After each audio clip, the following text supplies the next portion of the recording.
Hola, ¿qué tal? Hola, ¿qué tal? En este caso, lo que vamos a hacer es realizar una búsqueda de hiperparámetros en el modelo anterior.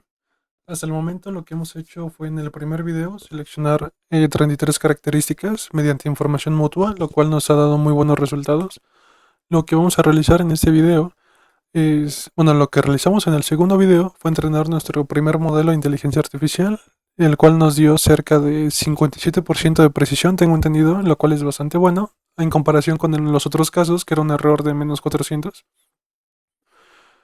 Ok, en este caso, pues vamos a empezar, ¿no? En este caso vamos a realizar una búsqueda de hiperparámetros, es decir, vamos a iterar entre las posibles combinaciones de nodos que pueden tener y nos vamos a quedar con el que nos dé mejores resultados.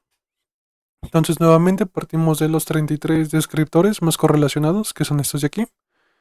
Nuevamente es PIPC4, PIPC9 y sucesivamente, ¿no?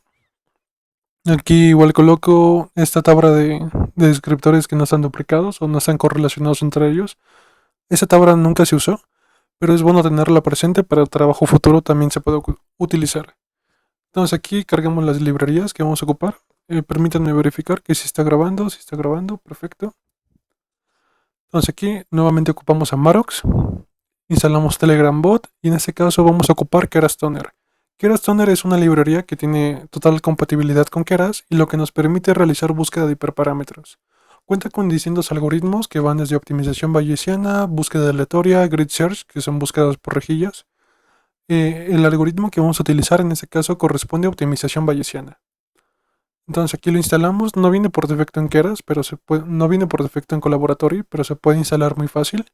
Y aquí lo importamos, que era estándar. Nuevamente cargamos la información. Esta información se nos compartió mediante colaboración con el doctor Eric Padilla de la FE Zaragoza. Entonces aquí lo que hacemos es descargarla, leemos los archivos. Esa información viene en archivos data frames de pandas y únicamente seleccionamos los descriptores que son numéricos. De hecho tiene esta una dimensión inicial de 1800 y tenemos solo 71 datos. Entonces aquí seleccionamos los descriptores numéricos y aquí seleccionamos las 33 características, de manera análoga que en el caso anterior. Que aquí las podemos observar, ¿no? Las 33 más correlacionadas. De igual manera, X lo convertimos en un array y Y, que es la actividad biológica, lo convertimos en un array. De igual manera que en el caso anterior, vamos a normalizar nuestros datos entre 0 y 1 mediante setKiller y el módulo preprocessing, usando la función min-max-scalar.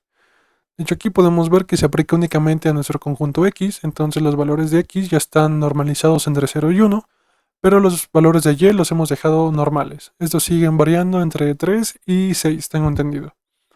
Nuevamente aquí vamos a separar nuestro conjunto en train y en test, pero manteniendo una distribución similar, usando el módulo de Stratify Shuffle Split, que nos devuelve un conjunto de split y split test, que son conjuntos de índices.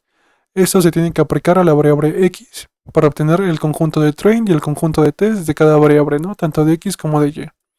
Entonces, a partir de esto podemos ver que para el entrenamiento vamos a ocupar 49 datos y que al graficarlo se ven de esta manera, ¿no? De hecho, aquí podemos ver que si está correctamente normalizado en 1 y aquí en 0, lo cual está bastante bien. Y por decir, este elemento tiene una actividad biológica de 5.7. Si nosotros lo que hacemos es mostrar el histograma, podemos ver que tenemos mínimo en cada caso, en el conjunto de entrenamiento cerca de 5 datos, y en el conjunto de tests tenemos al menos 2 datos para comprobar, ¿no? En cada caso del bin. En ese caso hemos fijado un bin igual a 5. Entonces tenemos 5 cajitas y mínimo 2 datos para comprobar por caja. Aquí podemos ver, estamos utilizando 49 datos para el entrenamiento y para la validación o comprobación estamos usando únicamente 22 datos. En este caso vamos a definir nuestra ruta donde se va a guardar este modelo. Ese se va a guardar en DNN-MI HP. Eso significa Deep Neural Network Mutual Information Hyperparameter. Entonces aquí lo guardamos en Collaboratory. Aquí definimos nuevamente los callbacks. Aquí definimos 50. 50 quiere decir que si no se mejora los resultados en 50 épocas se va a detener. Y aquí el 2 significa que la razón de aprendizaje se va a reducir cada 2 épocas en las que no se tenga una mejora. Aquí definimos nuestro modelo. puede notar una diferencia en relación con el caso anterior, y es que este modelo cuenta con más cosas que podemos modificar. Aquí tenemos nuestro input, que pues nuestra dimensión de entrada. Tenemos nodes es una lista, donde los elementos de esta lista son la cantidad de nodos en las capas ocultas. Por ejemplo, si damos una lista que fuese únicamente de dos valores, que el primer valor correspondería a la cantidad de nodos en la primera capa oculta, el segundo valor a la cantidad de nodos en la segunda capa oculta. Dropout es la probabilidad de dropout. Esta no está normalizada, de hecho estaba de 0 a 100. N final es la cantidad de nodos en la última capa, que en este caso va a ser 1. La función de activación que ocupamos es liquidRelu. Y la función de activación final, que en este caso va a ser relu. Pero por defecto le he puesto softmax. Aquí también lo que agregué es el inicializador de pesos. Si nosotros estuviéramos ocupando la función de tangente hiperbólica o de sigmoid, el mejor inicializador de pesos que podríamos obtener sería Grorod, y dependiendo de si hemos agregado batch normalization a nuestra arquitectura, tendríamos que usar Grorod uniform o Grorod normal. Pero en este caso, como vamos a usar funciones de activación rectificadoras como es liquidRelu, el mejor inicializador de pesos es He.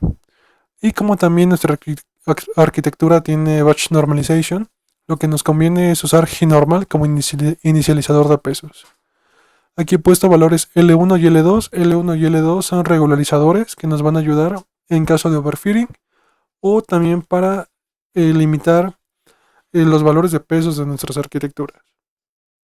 Por defecto estos valores están apagados, están puestos en 0 para que no actúen a menos que nosotros lo definamos. De hecho, en esta parte podemos ver que se define el inicializador de pesos utilizando L1 y L2 con los valores anteriores. Y aquí tenemos nuestra primera capa de entrada, donde se define pues el primer valor en nodos, se define la función de activación y demás valores. Aquí se aplica dropout y aquí se aplica el batch normalization.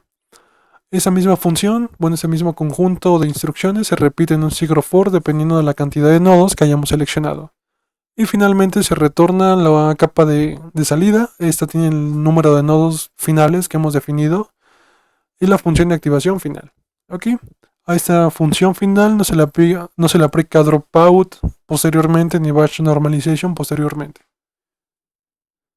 Muy bien. Entonces aquí definimos nuestro modelo. Lo que vamos a variar en este primer caso es la cantidad de nodos. De hecho, vamos a fijar solo una capa interna y de esa capa interna vamos a variar la cantidad de nodos, junto con la probabilidad de dropout. Entonces definimos nuestra entrada, que es de 33, la cantidad de características. De hecho, aquí podemos ver nuestro input de estado definido, nuestros nodos, dropout. Vamos a usar la función de activación liquidRelu como anteriormente y la función final de activación como relu, dado que la actividad biológica no es negativa. Aquí no he puesto el inicializador de pesos como He-normal, dado que ya lo definí anteriormente. Y es el valor que va a tomar por defecto. Muy bien. Tampoco he puesto L1 y L2, esos valores están puestos en 0, están apagados en este caso. Muy bien, para hacer la búsqueda de hiperparámetros tenemos también que definir esta función que es de compilación del modelo, donde coloquemos los valores que vamos a variar. En este caso son los nodos, dropout, el optimizador y sobre el cual se va a aplicar, que es el modelo. De hecho, aquí definimos que nuestro modelo, los valores de entrada son los nodos y la probabilidad de dropout.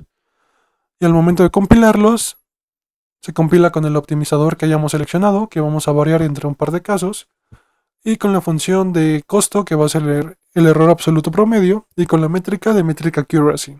De esta manera podemos comparar como con el caso anterior. En la función de construir modelo, que es build model, en este caso lo que definimos es el espacio que va a buscar, ¿no? Nuestro espacio de candidatos.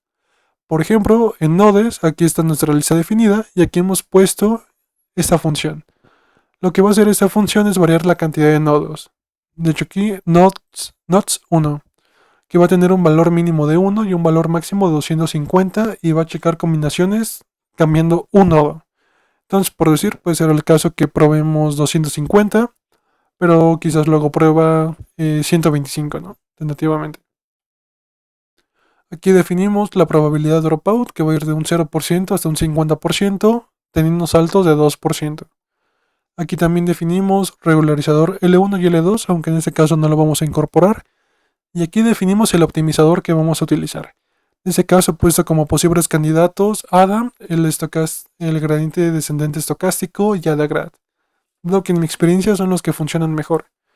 En ese caso defino la razón de aprendizaje de cada uno, pero lo he puesto en 0.001, que es un buen valor inicial para cada caso, dado que hemos ocupado inicializador de pesos junto con funciones de rectificación. Esos valores esos pesos iniciales deberían estar cerca de una buena solución. Finalmente aquí retorno al modelo ya compilado con estos nodos, dropout y el optimizador.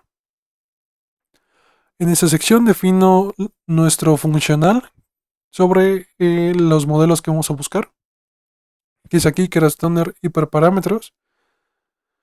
Y aquí fijo una semilla. El fijar una semilla nos da bastante ventajas, como es que nuestros resultados sean reproducibles. Si nosotros volvemos a inicializar toda esta búsqueda, vamos a obtener el mismo resultado que anteriormente. Lo único malo es que podemos caer en una mala inicialización de pesos, pero en realidad ese caso es poco probable, porque estamos realizando una búsqueda completa de varios valores de nodos, entonces ese caso no se ve tan factible. De hecho, aquí tenemos que definir nuestra optimización que vamos a utilizar. Yo voy a utilizar optimización bayesiana. En mi experiencia y en los papers que he leído, la optimización bayesiana nos ayuda a estimar la frontera de Pareto. Esto es lo máximo que podemos alcanzar con los hiperparámetros, en el que se tiene la mayor precisión y en el que si movemos alguna característica se reduce nuestra precisión. Es como lo mejor que podemos obtener, ese optimizador nos lo da. Entonces aquí tenemos que definir nuestro modelo que vamos a utilizar, que es la función buildModel que hemos definido anteriormente, que ya nos retorna todo. Tenemos que definir el objetivo, aquí queremos obtener el máximo sobre el conjunto de validación utilizando la métrica de precisión, el metric accuracy. Definimos 300 pruebas, o sea, vamos a probar 300 intentos. Por cada intento que se ejecute una sola vez, eso es dado que hemos fijado la semilla, entonces ejecutarlo más de una vez nos va a dar el mismo resultado. Sin embargo, si no fijáramos la semilla, este valor se podría cambiar para checar distintos valores de inicializador de pesos. Aquí colocamos que se almacene correctamente y ponemos un nombre al proyecto. En este caso es Kerastoner. Aquí imprimimos nuestro espacio de búsqueda. Podemos ver que nodos no tienen ninguna condición, no tienen ningún valor inicial. Un valor mínimo de 1, de máximo 250 y el aumento va a ser lineal. Aquí podemos también definir el paso que dé, si queremos exponencial, si queremos logarítmico. Igual para el valor de dropout, un valor de 0% a 50%. Y en optimizador que se escoja entre Adam, el gradiente descendente estocástico o Adagrad. Y no tiene ningún orden especial. Finalmente en este caso realizamos la búsqueda. Hemos fijado cada intento a 200 épocas. Tenemos nuestro conjunto de validación y en este caso utilizamos un batch size de 10, lo cual es bastante bueno igual. Eso lo dejé ejecutar por cerca de 3 horas. Aquí podemos observar las 3 horas. Y la mejor presión que se obtuvo fue del 87%. Si recordamos el caso anterior, la mejor presión que se obtuvo fue del 57%, pero en este caso se obtuvo de 87%.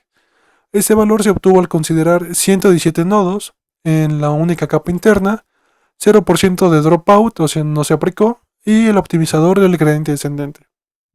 De hecho, aquí podemos ver el intento que estaba haciendo, que era el intento 265, con estos valores. Aquí se probó con el doble de nodos, un poco de dropout y el mismo optimizador. Podemos ver que se quedó estancado en cerca del 70%. Y a partir de un cierto valor, 75, comenzó a descender hasta llegar al 69.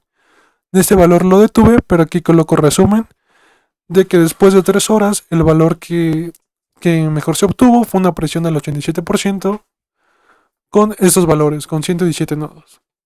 Lo que nos gustaría es en el siguiente video entrenar un modelo de inteligencia artificial que es este mismo modelo pero con estos hiperparámetros. Y utilizar cross validation con k-fold igual a 7, con k igual a 7 para tener un resultado que se pueda comparar con el trabajo realizado por el Dr. Eric, que es lo que les voy a presentar en el siguiente video. En conclusión, en este video lo que hicimos fue una búsqueda de hiperparámetros. Checamos una cantidad de nodos bastante grande, de 1 a 250, checamos valores desde dropout en el mismo conjunto anteriormente. Obtuvimos un valor bueno del 87%. Y lo que vamos a hacer posteriormente es ahora entrenar completamente utilizando Cross Validation el mismo modelo. Pero bueno, eso lo vamos a presentar en el próximo video y hasta aquí tengo la grabación.